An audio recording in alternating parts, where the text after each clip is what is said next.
Satu rumah panggung milik warga di Dusun Tarere, Kabupaten Luwu nyaris roboh akibat tanggul sungai sepanjang 10 meter yang roboh berjarak 3 meter dari rumah warga.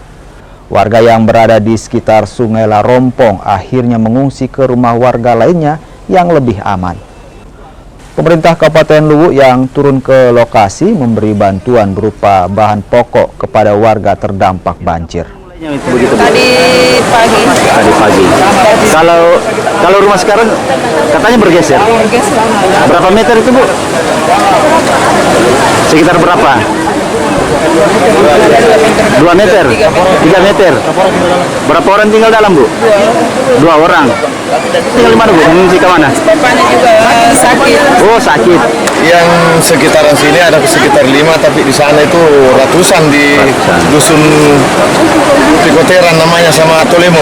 Itu penyebabnya apa, Pak? Jadi memang curah hujan yang tinggi. Kalau sungainya? Kalau sungai juga meluap, ini kami kan sudah tanggul, tetapi karena ketinggiannya itu luar biasa, ada sekitar setengah meter itu melewati itu tanggul.